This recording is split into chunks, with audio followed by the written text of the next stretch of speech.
Following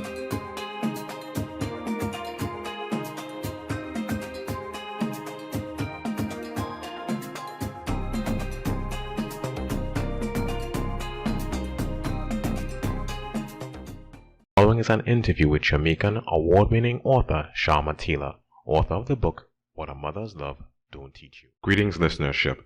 This is Kevin George, and welcome to TLC, Tropical Literature Creatives, the podcast where we interview Caribbean authors or authors of Caribbean heritage about themselves and their literary works. Today we have with us author Sharma Taylor, who had written the book What a Mother's Love Don't Teach You. So at this time, Sharma, welcome to the program. Thank you so much, Kevin. It's great to be on TLC. I'm really looking forward to our conversation and talking about the book and about literature, something that I'm very, very passionate about. And that's one of the things that our listenership is passionate about as well. But for the persons who are listening, can you tell us which island in the Caribbean you're from? Well, I'm Jamaican. It may be a little bit too soon for you to tell the accent to those who are just joining, but I'm Jamaican, but I have lived in Barbados. I spent a significant time, nearly a decade living in Barbados and studying in Barbados. So I also consider myself at heart partly Bayesian. So I identify and have lots of love for Trinidad and all over. I'm a Caribbean person, first and foremost, but still proudly Jamaican, but identify as a Caribbean woman. Nice. What I usually ask persons on a program when it is I meet them, I give them a scenario, and the scenario is this. Imagine we encounter each other at the airport. I'm coming into Jamaica for the first time. What would you recommend that I try? What place you would recommend I would go if it is I'm coming to Jamaica? Oh, there's so many things. I have to pick just one? I can't. Well, just be liberal. Right. Be liberal. Yeah. Well, I think if you come into Jamaica, and I can speak in terms of Kingston, and I'm somebody who loves good food. I'm a foodie. So, and sweet things. So I would say go to Devon House in Kingston, get their, gourmet patties, get the ice cream, in particular, Roman raisin ice cream or grape nut or Devon stout, and enjoy a walk around Devon House. Definitely go to Duns River Falls and climb it. If you get to go up by Irish Town, go up in the hills to a place called Cafe Blue, have a cup of coffee or tea and look out on the hills. I think, definitely I would say those are must-dos. There's also green grotto tours where you basically go underground with some caves, which is actually quite nice as well too. So there's so many things to love in Jamaica. Go to Portland, to the different beaches. There's too many things. But those would be a good start. I mean, and it sounds like a lot to choose from. Yeah, we're a big island, so we have a lot of attractions. We have rivers, beaches, hills, and so on. So and nightlife as well, nice restaurants. We have something for everybody. Okay. I like how you put that. So regardless of what your preference is, whether it's being outgoing, whether it's just food or whether it's just taking it easy, Jamaica has something for you. Definitely, whatever you're into, Jamaica can ensure that you have a good time when you come. I know I sound like the Jamaica Tourist Board, but I love my country and I do recommend it highly as a place to come visit. So in addition to being a writer, we can just identify you as like an ambassador, a tourist ambassador for the island as well, Sharma. Yes, I rep my country for sure. Okay. Well, I mean, as we change gears a bit, I want to talk a little bit about the book.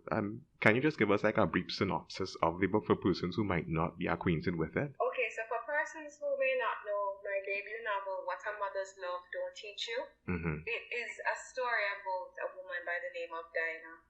So the novel is set in the 1980s in Jamaica, a time of in the wake of some political turbulence and ongoing violence in some garrison communities. So 18 years before the novel starts, she had given up her baby boy, her only son, to her employers, an American couple living in Jamaica at that time, who were childless and wanted a child. She had an unplanned pregnancy. She was still a teenager herself with her, teen boyfriend, and felt that giving up a child was the best option.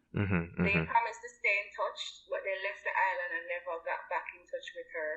She never moved from where she lived, thinking that, maybe one day a letter would come to where she lived. And 18 years have passed, and on the day that would have been the birthday of her baby boy, she is working for another couple, a Jamaican couple in uptown Jamaica, and they're hosting American friends from overseas who brought their son, Apollo. And she is convinced, as soon as she sees Apollo, that this is her long-lost son that she had given up 18 years before.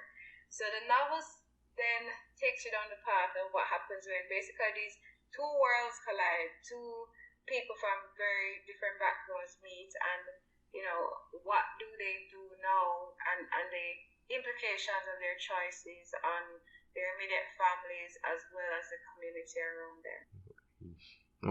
Okay. I mean, when it is that I read the book as well, I mean, it was really interesting in the way that you told it. I mean, it was the story is being told from the perspective of different persons, and it really helps because you get to understand, the different sides to our story. I don't know, is that how you intended for it to be conveyed to the readers? Yes, definitely. And I'm glad, Kevin, that you found it that way, because I was very deliberate in the way I told the story. So, I could have done it traditional, omniscient narrator, but I decided not to do it that way. I wanted to have that, yes, but some chapters are told from first-person perspectives about similar events, and because I find that it's a similar situation where you hear people say you have 4 people watch an accident, and ask each of them what happens, they're going to give you a different version of what happened, even down to probably the color of the vehicles involved. And I feel like truth is found somewhere in the middle of all these perspectives. And so giving the reader all the different shades, and then allowing the reader to then choose for themselves where they think truth lies, if at all, in the accounts that they've heard, and even involving the reader in the story. At one point I have a chapter where I'm writing in second person, where the reader is a neighbor walking his dog the night of a particular incident. Deliberately, I like telling stories in unusual and different ways. For me, writing is play. And I want the reader to have that sense of fun and play and adventure as well too. I mean, yeah. No, that's fine. And yeah, and I think one of the things that I like about the book that kind of kept me engrossed about it as well is the same intention, how it is that you had told it from the perspective of different persons, because I mean, as much as Dinah is there and she is adamant that Apollo, is her son that she gave up for adoption all those years ago. I mean, when it is that other persons are giving their perspective, you want to believe Dinah, but you're apprehensive because you're like, I wonder, babe. And during the course of the book, even though the relationship between Dinah, and I hope I'm not giving away too much about the book, yeah, spoiler. Yeah. Make sure and buy the book, guys. Buy the book. Don't take my word for it. But yeah, I mean, as much as Dinah and Apollo's relationship does progress, you really, for me personally, when during the course of reading out the book, I'm on the fence. I'm like, and they're getting along well and everything, but is she his mom? Is she not his mom? Is she? Isn't she? And that's where it keeps me during the course of the book. And even though the story changes and grows and develops, that's still at the back of the mind. I mean, is she? Isn't she? Is she? Isn't she? I mean, is that part of your intention as well, to keep us on the fence, to keep us, Definitely. And I would say, I've talked before in other interviews about the genesis of this novel being a short story, where initially the short story ended at the point at which Dinah sees Apollo and makes a scene in the home of her employers, the Browns. And I shared the story with, let's say, 4 people, including my brother. And the 4 people, it was about evenly split. 2 of them came back saying, so great that Dinah has found her son again. The others who came back and said, this woman is so insane, like, why she did this, or how could she possibly think it's her son? And I was fascinated by that, because I'm like, the 4 people read the same exact story and came to 2 different conclusions and justified their position quite convincingly. And I thought to myself, what would it be like to really explore this world as well, to see how far would you go to justify what you believe?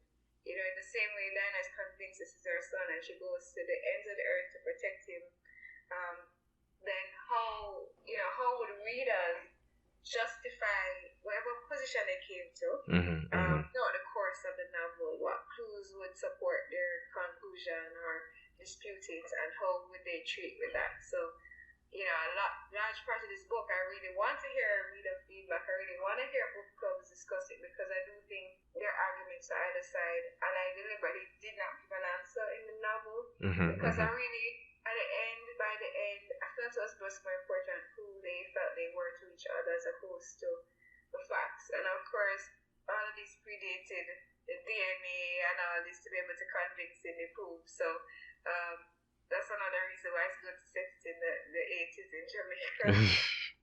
No, and the period that you chose, I think it's really interesting as well, because I was born in the 80s, but I never really experienced. Yeah, I don't remember much about it. I remember the 90s, but I don't remember much about the 80s.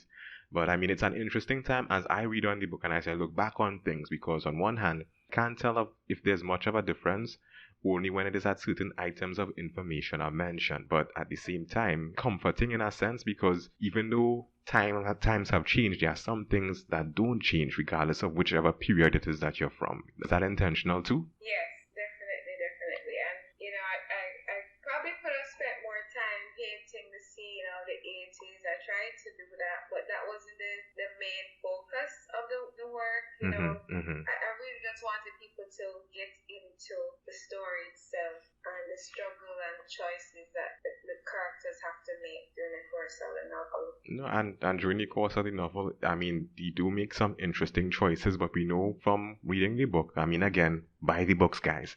As we read the book and we understand the motivations of each of the characters, we understand why it is that they make certain decisions. And, we're not just thinking that it's just random choices that are made. Each person has a reason why it is that they do the things that they do. And, one of the things, again, that stands out for me, again, despite the time period, some things don't change. The difference in the classes, they don't change. Poverty, that doesn't change.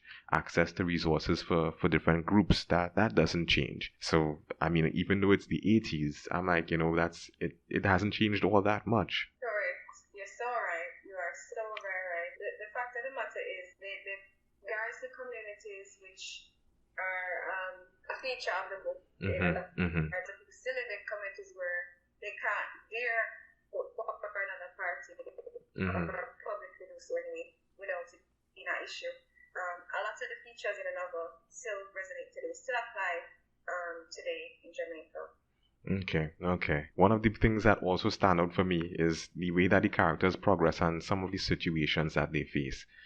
Again, we were talking before, and again, I don't want to talk about too much about the book. So, guys, make sure and go and buy the book. Buy the book. But yeah, they encounter a lot of really interesting situations, and they have to make decisions. And on one hand, it doesn't leave me feeling like a feel good kind of book. But what it does do is that it prompts me to think about things. It's food for thought, and because of that, me and a couple of friends of mine, we have a discussions about a couple of the things that I mentioned in the book. If it is that you'll allow me, and again, I think it's like a bit of a spoiler. One of the That's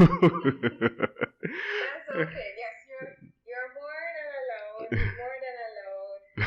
Go right ahead. Okay. Well, one of the discussions that my friends and I had is with the topic of, for example, birth control, and it's interesting. Even in the 80s, this is a topic of conversation, because even up to today, it's a topic of conversation. One of the main characters, they're looking at about how it is that families have a bunch of children, and one of the characters says that the reason why families have a large number of children is for love and for protection. And one of my friends and I were having an exchange, and they were like, Kevin, it isn't always about love and protection. As much as parents may have children for, as they say, love and protection, over time, a child may feel smothered and they may grow to resent a parent, for being brought into this world for the purpose of giving love to you and protecting you, and for not getting anything, not for having a life of my own. And those are one of the conversations that comes out of it. And I'm like, here it is, we have a book, and one of these things come up. something that, we've been talking about for years and years, and we're thinking it didn't just happen today. It's been happening for a really long time. So your book brings up a lot of interesting conversations. Yeah, definitely. I'm sure there is a sociologist listening who probably could do some kind of thesis around the reproductive and sexual practices in domestic communities. I'm not going to pretend to be a sociologist in any way, shape, or form. But what I will say is there is also the phenomenon of women having children for a man, hoping that this will be a means of support. Support means to support the child. And invariably, sometimes the same man, he goes away, and then another man comes into the picture to offer some help financially. And then they find that they now have another child, now with this man, who now you have this man as support two children, his own and then the prior one's child. Then he goes off again, and then it's a cycle that just continues where people have multiple children for different men. In hopes of one of them sticking around and supporting the others, and unfortunately it doesn't always work that way. And it then sort of creates a cycle of, well, I need another man. I think a big feature of it too is educational opportunities, because obviously in some cases the mothers are not able to support themselves. Maybe they dropped out of school, they didn't get their subjects as a maker, they didn't even make it to fifth form to be able to do Cape or those things, and so they're only able to do certain kinds of work. I mean, as much as your story takes place in Jamaica, I'm from Trinidad, and issues like that aren't foreign to us because it happens here as well. I'll just stop for a little bit, because I think if you give me time, I'll keep on talking about the book. so I'll just hold back just a little. And how did it come together? Is it an idea that you had for a very long time? I mean, is it something that came up to you while you were riding on the bus? Okay, well, that's a good question. The story itself came to me basically line by line, and I say that to say, at the time I was enrolled in a writing course at the University of West Indies, Cave Hill in Barbados. So there was a postgraduate writing course done by Professor Jane Bryce, now retired, which was open to the public, and I did it, and I needed to do a story as my final assignment for that course. And I was thinking, okay, what am I going to say? I'm going to do this. And out of the blue, one day I was in my apartment in Barbados washing dishes, and I just heard a voice saying, I'm going to wake up this morning and the water, like, it's too green, and I'm like, I could stop washing the dishes immediately and start to just go with it. And that's the style in which I write. I'm sort of I go with the flow and just write what comes. I don't necessarily plan out the content of what I'm saying. And I follow it. Okay. And in terms of how long it took, it's in the Commonwealth Short Story Prize. It was shortlisted in 2018. I entered it into Booker's Lit Fest in Trinidad, so I have to give a shout out to Booker's. I had a competition with Johnson and Amoya Chong Emerging Writers Prize, where you got support to write a novel if you send opening chapters and you outline. So Professor Bryce and my writing group, Writer Circle, were instrumental in helping me put together the outline and submitted it, and I was pleasantly surprised to have won, and that gave me the opportunity to be mentored by Kai Miller, who is awesome, a Jamaican writer, and with his support and with a residential course I did for a week through ARVA, which is a literary NGO in the UK. I spent a week in Topley Barton, this grand old house in Devon, surrounded by green fields and cows and with no internet signal. And I think that helped to give me the impetus to finish it. So I would say it took me about anywhere from about 7 months to do the first draft. But then after that, just editing it, because the rounds of editing it take longer. So when people read a book, they may just think, oh, the writer just pop this out. But it's usually at least a 2-3 year labor of love, because you have various rounds of editing to do and so on. And it's not as simple necessarily to say simple thing. Well, during the editing process, was there anything that changed drastically? You said that, when you went to the editor, they were like, this wouldn't work, go back and do it again. Was it as drastic as that, or? Well, what I would say is, for those of your writers who will have a traditional publishing experience, i.e. have an agent and some agency who will send it to publishers who would then buy the rights. My agent is an editorial agent, so she spent time editing it before it went out to publishers. And then once you find a publisher, the editor at the publishing house will also edit it. So there will be that structural edit. So yes, I would say 99% of the edits that my editor at the publishing house suggested I made. But one of them that I didn't make was she wanted to combine some of the bad guys in my story to say, oh, there's so many characters and, let's combine people. And I push back on that. And I'm glad I did because the psychology of the line up. So I couldn't make them into one character. But yeah, they substantially changed from when I first drafted it because, my editor would have suggested adding in scenes to build out what they call, the character arc. So how does this character change throughout the novel? How does the relationship between this character and this other one change throughout the novel, and the journey that takes unfolds in different scenes? So I would have had to add scenes, and even as the characters themselves reveal different things to me, my friend Shakira Bourne, a Bayesian writer, says, let it marinate. When you write it where put it down, come back to it months after, because your subconscious would have been thinking about some making connections, and that's exactly what happened as well to when I put it down and came back to it. So it's a tremendously different book, a stronger book than the first draft that I did. Okay. As much as this is the book that you would have written and as really seems to be popular at this point in time, do you have intentions of doing any other books anytime soon? Yes, so with Virago, it was a 2-book deal, so I'm in the process of editing the second novel, and I'm really, really looking forward to readers discovering that one as well.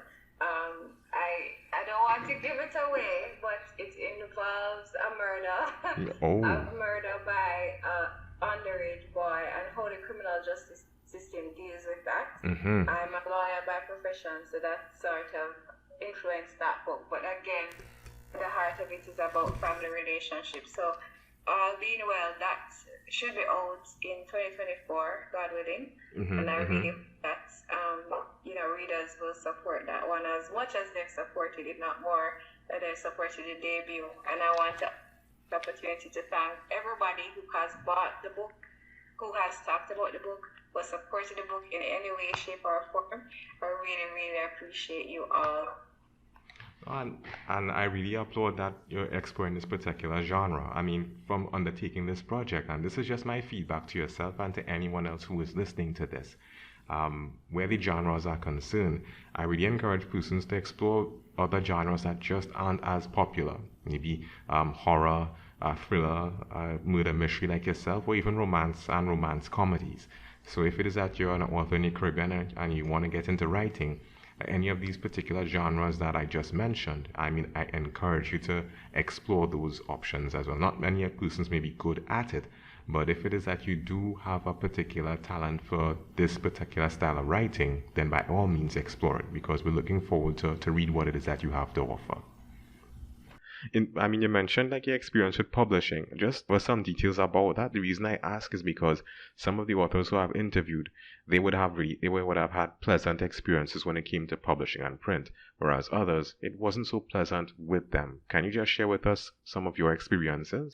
Yes. So what I would like to say is that writers who are listening to me now, your experience is your own unique journey.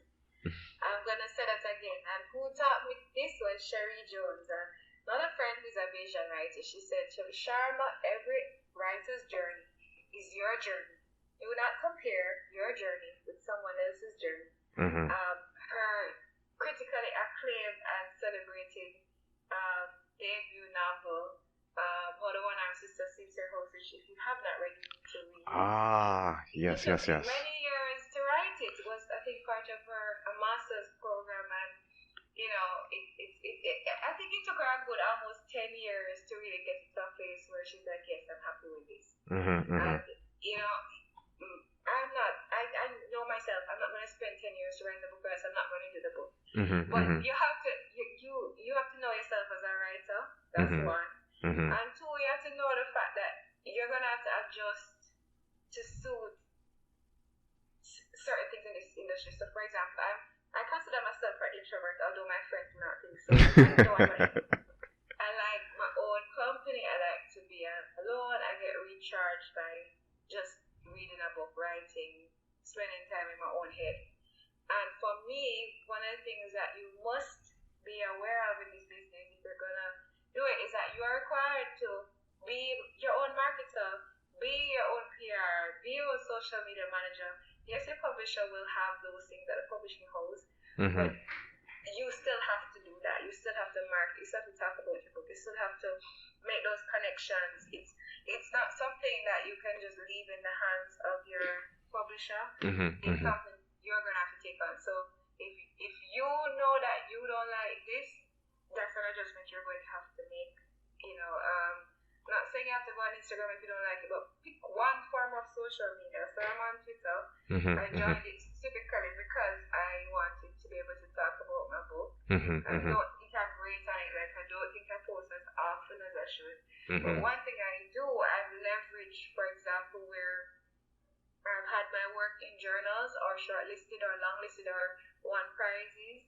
I've connected with those people once the book has come out and say, hey, will you talk about it in your journal? Will you connect me to this other person? I leverage the networks that I have already to be able to spread the word about my book. And I think that's something as a writer, again, if you want, this is your baby, you want to be able to do well in the world, you have to be prepared to step out of your comfort zone, leverage your existing relationships, build on it with others.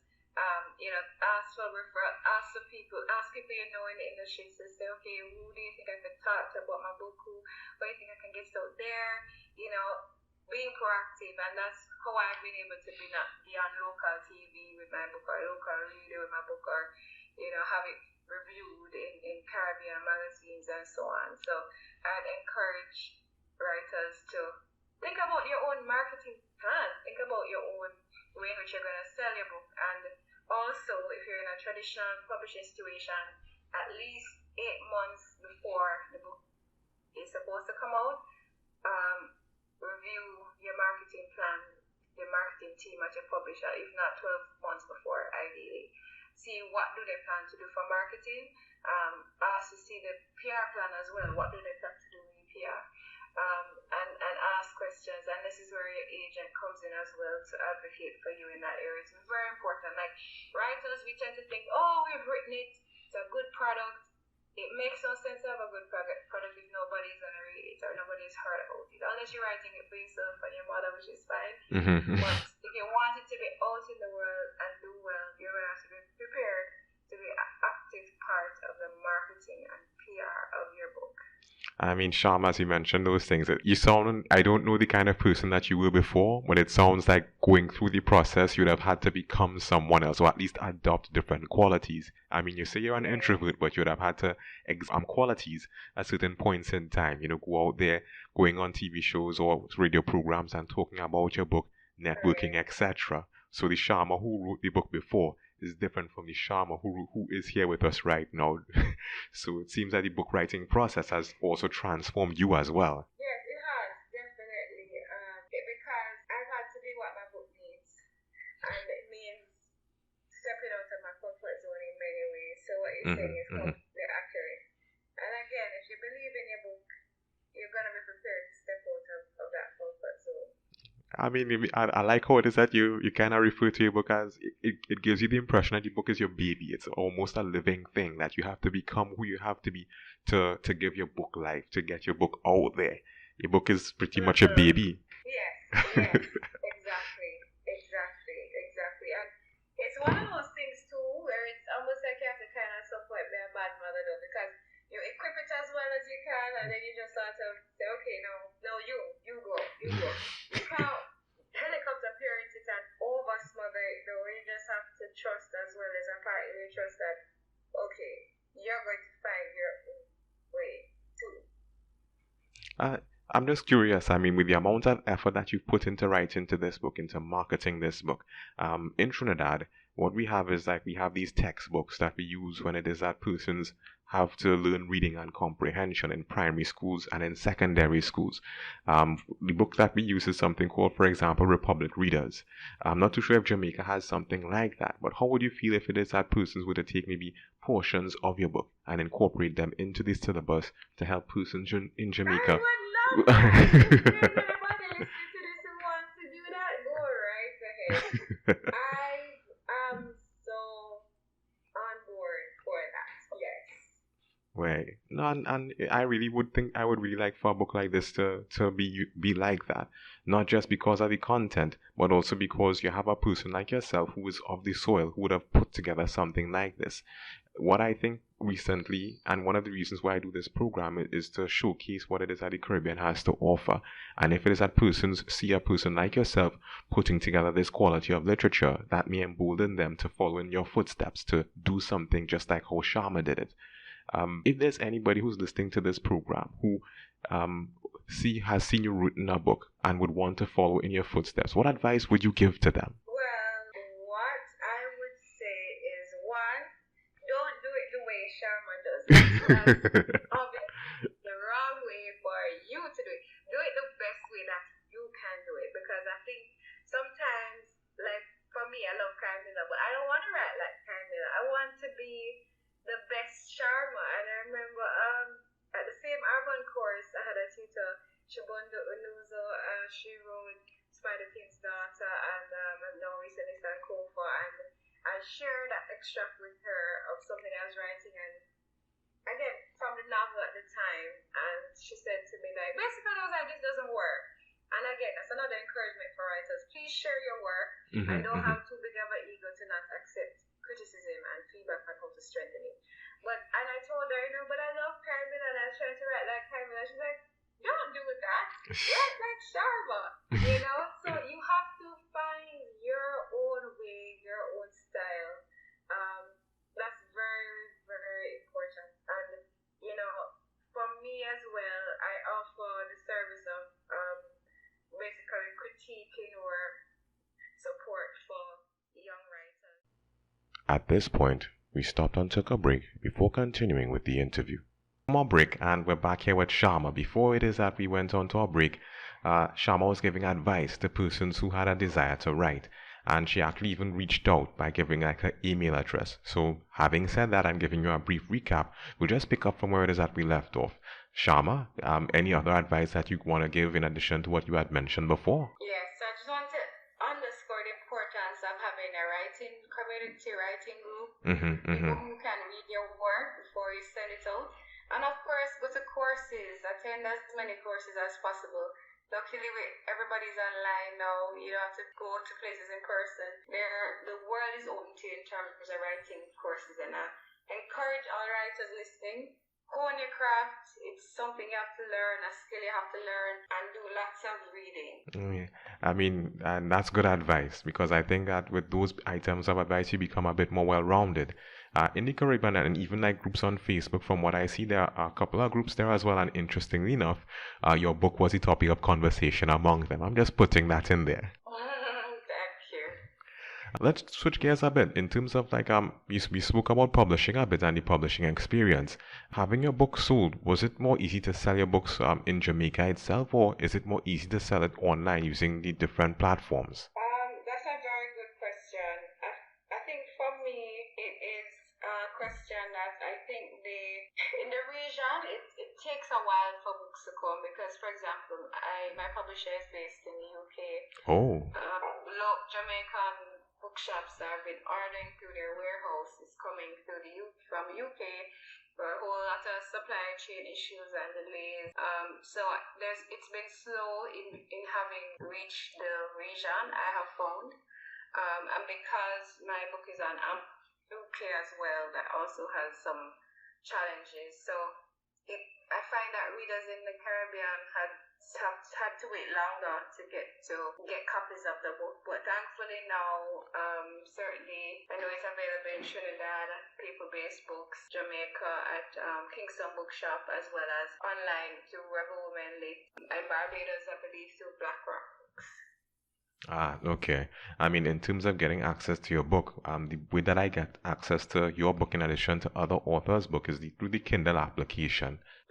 Yes, it's on Kindle, yeah. Personally, what I like about Kindle is that when it is that you purchase the book and you complete the book, you can leave a review, and from my understanding, it actually helps with the author's visibility. Yes. So that's quite good. I think for me, I'm old school. I like the physical books. I like the feel of books, but definitely I can see the value of Kindle. No, and you're not the only one. Everyone likes that. Everyone likes to have that book and flip the pages and that new book smell and everything, and fall asleep with the book on you. I mean, you make your own bookmarks, you crease your pages. I mean, you can't do that with the Kindle application. Personally, I prefer it because, I prefer it because I'm able to access stuff while I'm on the go. But I mean, there's nothing that's as good as that tangible book feeling. There's nothing as good as that. Definitely. All right. I can't think of any other questions right now, so I think that pretty much brings us to the end of our interview. But having said all the things that you would have said and given all the advice that you would have given, you could think of anything else that you would want to leave with our listenership at this time, Sharma? Yes, I would say two things to the persons listening. One, to the readers, buy Caribbean books. Buy books by authors, whether they're based in the Caribbean or outside of the Caribbean. Whatever Caribbean connection, please support those writers. Buy Black books. Actually, would I just take it and not let you over? Let me just tell her to open. It is out of Asia, out of Europe. We really live in truly a global world. That's not to be a cliche, but reading allows us to experience different ways of life, different cultures, different countries. And I really encourage you to read as widely as possible. For writers listening, I'd encourage you to write some more. We don't have enough, I think, writers at the moment to meet the demand. The world is now very much interested in Caribbean literature in a way, I think, like never before. You have a lot of contemporary writers who are making their mark. Again, remember I said it takes about 1 to 3 years to get a book from start to finish. So we want to be able to meet the demand. So when they buy a book from me or from another writer, they're ready, then now they'll start to say, okay, let me read others and read others. So we need to be able to meet that demand. I also would say we need to be able to put our stories on screen too. As Netflix and other streaming things have shown that there's a market there for a good film. A lot of these are based on books, and I really want to see more Caribbean movies and films coming to the screen based on Caribbean books. So just a push to say let's get more out there, more work out there that can be consumed and loved by the world. Just like how they love our music, they love our food, our culture, let's put our literature up there as well in terms of being known for our literature. And I want to say thanks to you, Kevin, and Tropical Literature Creatives for what you're doing in terms of showcasing writers, because platforms like these are very important. I know it takes a lot of work, that goes unnoticed or undone, but I want to say keep going and thank you for giving me this opportunity to share today. Okay, kind words, Sharma, kind words, and we really like to hear from authors like yourself, because that's the objective of this program, because we really believe that there is really a market there is potential there in authors who are from the Caribbean, and we just want to have a platform where persons know what is out there so they would have options. Not just persons who are in the Caribbean, but persons who are on the outside who are curious as well. So we look forward to hearing more from more authors like yourself. So thanks for your time, Sharma. And again, thank you very much for being on Tropical Literature Creatives. It was absolutely my pleasure.